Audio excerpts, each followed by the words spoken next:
Skarloey the Brave. Skarloey loves to puff through the hills on the island of Sodor.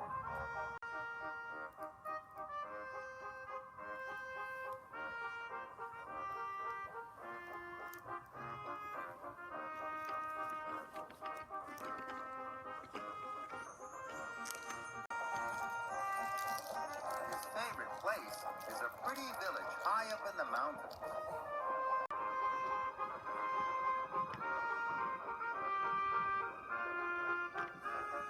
But in the winter, the mountain village gets very cold. So it's important that the engines deliver coal to the village. The houses must be cozy and warm.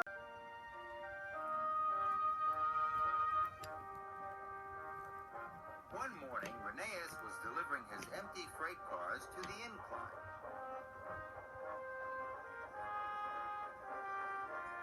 The winch brings empty cars up the incline and lowers full cars down to be delivered to the villages across the island. Reneus was frightened of the incline. It was very high. So Reneus shunted his cars into place, and then he backed away quickly. "You are such a scaredy engine," laughed Skarloey. "I'm not scared of anything." Skarloey thought he was the bravest engine in the world. But then, the winch's compass broke. Oh no! Skarloey steamed away as fast as he could.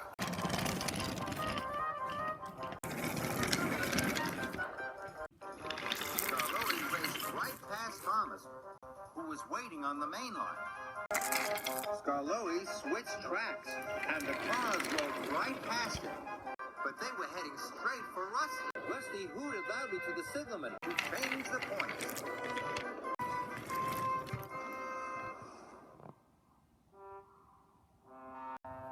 Soon the narrow-gauge controller, Mr. Percival, arrived. "Well done, Rusty," Mr. Percival said. "You are a really brave engine."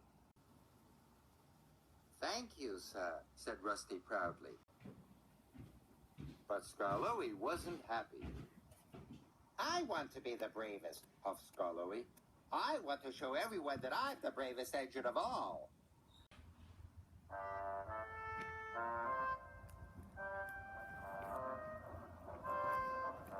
The next day, Skarloey was shunting freight cars onto the incline.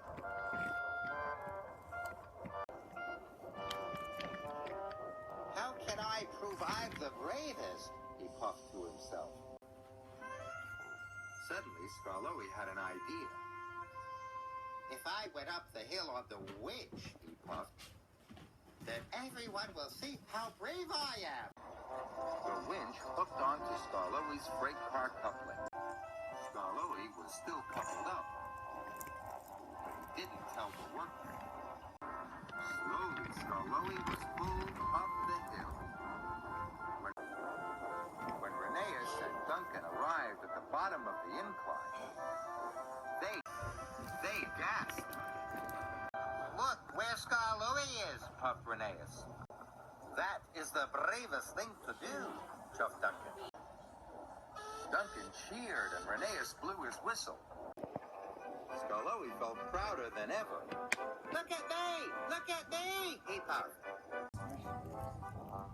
At last, Skarloey reached the top of the incline. "I'm the bravest engine in all the world," he called. But Skarloey was too heavy, and the winch broke. Puffed Skarloey as he raced down the hill. But when he got to the bottom, he couldn't stop. Skarloey raced all the way to the transfer yards. He raced past a very surprised Thomas and straight into the snowbank. Mr. Percival was very cross. "Skarloey, you have broken the winch," he said. "The mountain village will get no coal today, and it's very cold." Skarloey felt very bad. village won't be cozy and warm, puffed Skarloey sadly. And it's all my fault.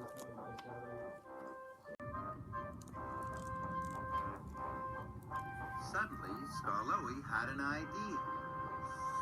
There's only one thing to do, he puffed. I will have to collect the coal myself.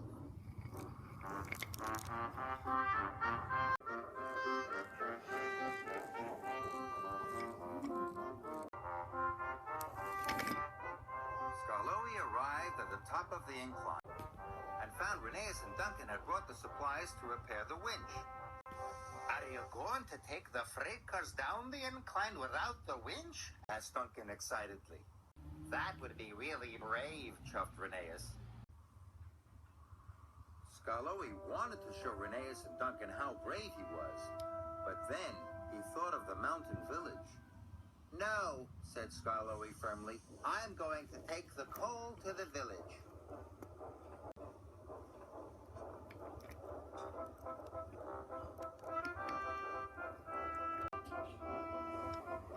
So he puffed slowly and carefully back down the steep track.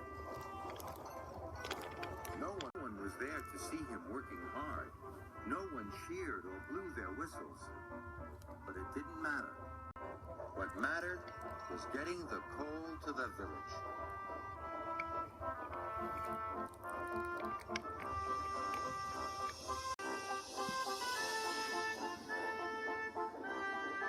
It was late when Skarloey arrived at the village station. The villagers were very pleased to see Skarloey, and they were pleased to have coal to make their homes cozy and warm. They cheered and cheered and cheered. Skarloey was so proud it made his axles tingle.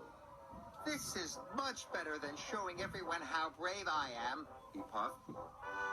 And it certainly was.